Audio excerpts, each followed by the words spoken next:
کے حوالے کرنا. یا اہل الکتاب، اے اہل کتاب، جیوز اور کرسچنز، لما تحاجون فی ابراہیم، تم ابراہیم کے بارے میں کیوں جھگڑتے ہو؟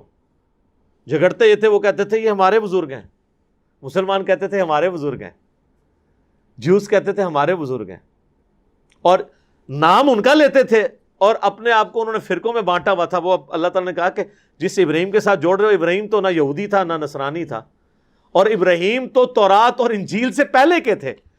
جب ابراہیم علیہ السلام تورات اور انجیل سے پہلے آئے تو وہ جیوز اور کرسچن کیسے ہو سکتے ہیں؟ کوئی صحابی جو ہیں وہ شافعی تو نہیں ہو سکتا. یاد آیا آپ کو؟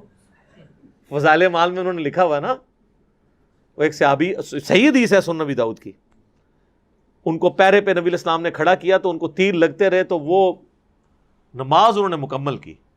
پھر سلام پھیرنے کے بعد ان کا تو پورا کرتا خون آلود ہو گیا. تو دوسرے صحابی نے کہا آپ نے مجھے جگا لینا تھا. انہوں نے کہا میں نے ایک سورت شروع کی تھی، مجھے شرم آئی کہ میں سورت مکمل کیے بغیر. آپ تو جناب تراویح کا ٹائم گن رہے ہوتے ہیں، ان کے تو اپنے ہاتھ میں تراویح تھی یا قیام اللیل تھا، وہ خود پڑھ رہے تھے. تو اب یہ حدیث انہوں نے لکھی فضائل نماز میں، یہ بتانے کے لیے کہ صحابہ کی کمٹمنٹ کا لیول کیا تھا نماز کے ساتھ. لیکن ان کو فوراً فکر پڑ گئی کہ اس سے اگر کسی نے یہ مسئلہ نکال لیا کہ خون نکلنے سے وضو نہیں ٹوٹتا تو پھر ہمارے مسلک کا کیا بنے گا. تو نیچے لکھا فے، جس کو میں فساد پڑھتا ہوں، یا اہل حدیث سلف کا فہم کہتے ہیں اسے، فہم میں بھی فا ہی آتی ہے. وہ ویسے کہتے ہیں فائدہ. فائدے میں وہ لکھتے ہیں کہ جی اس سے کوئی یہ رزلٹ نہ کہیں نکال لے کہ بھئی خون نکلنے سے. تو انہوں نے لکھا کہ اس میں امام حنیفہ اور امام شافعی کا اختلاف ہے. امام حنیفہ کے نزدیک جو ہے وہ خون نکلنے سے وضو ٹوٹ جاتا ہے، امام شافعی کے نزدیک نہیں ٹوٹتا. ہو سکتا ہے کہ وہ صحابی بھی امام شافعی کے مذہب پر ہوں. اب ویسے ٹیکنیکلی بحث کریں گے، وہ کہیں گے نہیں ان کا یہ مطلب نہیں تھا، ان کو بھی پتا تھا کہ بھئی امام شافعی جو ہیں وہ بعد میں آئے، وہ کیسے صحابی شافعی ہو سکتا ہے. ان کا کہنے کا مطلب یہ تھا کہ دونوں کا فہم ایک ہے. ہم یہ کہتے ہیں کہ فہم تو نبی علیہ السلام کا لیا جائے گا نا. اس صحابی کا فہم جو ہے، اگر امام شافعی اس فہم کو لے کے چل رہے ہیں تو وہ بالکل ٹھیک لے کے چل رہے ہیں. آپ یہ بتائیں کہ آپ نے جو امام حنیفہ کی طرف بات منسوب کی ہے وہ کس صحابی یا نبی کا فہم ہے؟ اور یہ جعلی مسئلہ لوگوں کو بتا کے تو امت کو مصیبت میں ڈال دیا. وہ صحابہ تو افورڈ ہی نہیں کر سکتے تھے کہ خون نکلنے سے وضو ٹوٹ جائے. ان کی تو زندگی پوری جنگوں سے عبارت تھی سر. ایک دن ان کا سکون کا نہیں گزرتا تھا. ایک زخم ٹھیک نہیں ہوتا تھا تو دوسرے 10 زخم ان کو لگ جاتے تھے. وہ بیچارے نمازیں کہاں سے پڑھتے ہوں گے؟ کپڑے ہی بدلتے رہتے ہوں گے ہر وقت. خون پاک ہے، ہاں خون پینا حرام ہے. ہاں اب اس کے اگینسٹ امام شافعی کا وہ موقف باطل ہے. وہ کہتے ہیں بیوی کو ہاتھ لگانے سے وضو ٹوٹ جاتا ہے. اس مسئلے میں امام حنیفہ کا موقف ٹھیک ہے. بخاری مسلم میں حدیث ہے، اما عائشہ کہتی ہیں کہ ان دنوں ہمارے گھر چراغ نہیں ہوا کرتے تھے، حجرہ بھی تنگ تھا. نبی علیہ السلام جب تہجد کی نماز پڑھتے تھے نا تو میں آپ کے آگے لیٹی ہوتی تھی. جب سجدے میں جانے لگتے تھے تو میرے پاؤں کو ٹو دیتے تھے تو میں اپنے پاؤں سمیٹتی تھی. نبی علیہ السلام جیسے ہی سجدے سے فارغ ہو کے قیام کی طرف جاتے تھے تو میں پھر پاؤں سیدھے کر لیتی تھی. یہ محبت کا بھی آپ دیکھیں ایک میاں بیوی میں محبت کیسے ہونی چاہیے.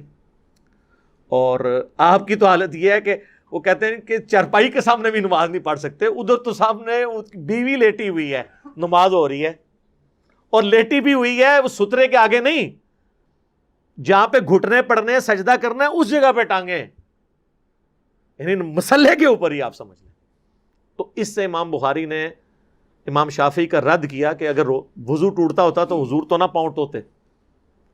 تو یہ جو لوگ کہتے ہیں نا جی وہ امام بخاری شافعی تھے اس لیے رفع دین کی حدیثیں لے کے آئے، ان کو یہ پھکی دیا کریں کہ اگر وہ شافعی تھے تو وہ تو امام شافعی کا انہوں نے پورا بنیادی مسئلہ ہی اکھاڑ کے رکھ دیا. پھکی ہے نا. اور یہ دیکھیں ایک فتویٰ ہے جس کی اذیت آج تک لاکھوں مسلم عوام کاٹ رہی ہے. انڈونیشیا اور ملیشیا کے جو لوگ حج کرنے آتے ہیں دیکھیں ان کی عورتوں اور مردوں نے دستانے پہنے ہوئے ہوتے ہیں سخت گرمیوں میں بھی. یہ نہیں کہ پردہ کیا ہوتا ہے، چہرے کھلے ہوتے ہیں. اگر پردہ ہو تو چہرے کا بھی نقاب کیا ہو نا. ہاتھ میں دستانے، اس لیے کہ ان کے نزدیک میاں بیوی اگر ٹچ کر گئے نا ڈائریکٹ تو وضو ٹوٹ گیا. تو بےچارے انہوں نے تو ہاتھ میں ہاتھ ڈال کے کرنا ہوتا ہے طواف. ایک غلط مسئلے کے افیکٹ ملینز آف پیپل تک پہنچتے ہیں. اب ان کو بتائے کوئی جا کے یار وہ شافعی فقہ چھوڑو محمدی پر آؤ صلی اللہ علیہ وآلہ وسلم. ٹھیک ہے, ان کو اپنا امام مانو جن کو اللہ نے ہمارا امام بنا کے بھیجا ہے. ما ضل صاحبکم وما غوا, تمہارے نبی نہ کبھی بہکے ہیں نہ کبھی بہرا چلے صلی اللہ علیہ وآلہ وسلم. صلاۃ بر محمد وآل محمد, اللہم صلی علی محمد وعلی آل محمد. تو سر تسلیم خم کرو تم. یا اہل الکتاب لما تحاجون فی ابراہیم, تم ابراہیم کے بارے میں کیوں جھگڑتے ہو. وما انزلت التوراۃ والانجیل الا من بعدی, تورات اور انجیل تو ابراہیم کے بعد آئے ہیں, تو ابراہیم کیسے یہودی اور عیسائی ہو سکتے ہیں. تم ابراہیم کے اوپر کٹھے ہو.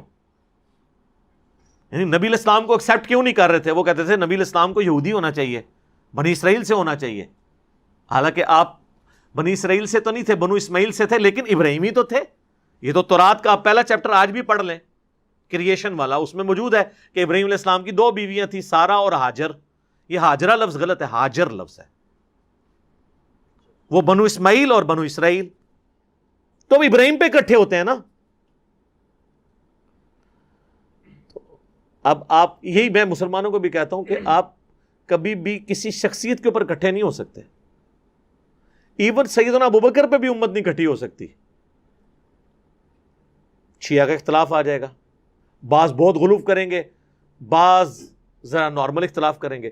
رسول اللہ کے اوپر امت اکٹھی ہو سکتی صلی اللہ علیہ وسلم. یہاں پہ بھی ابراہیم پہ امت اکٹھی ہوگی. حضرت اسماعیل اور اسحاق پہ بھی نہیں اکٹھے ہو سکتے, کیونکہ بنو اسرائیل نے نہیں ان کو ماننا. افلا تعقلون, کیا تمہیں اتنی عقل بھی نہیں ہے کہ ابراہیم علیہ السلام کے بعد تورات اور انجیل آئی ہے, تو ابراہیم کیسے یہودی یا عیسائی ہو سکتے ہیں. ہا انتم ہاؤلاء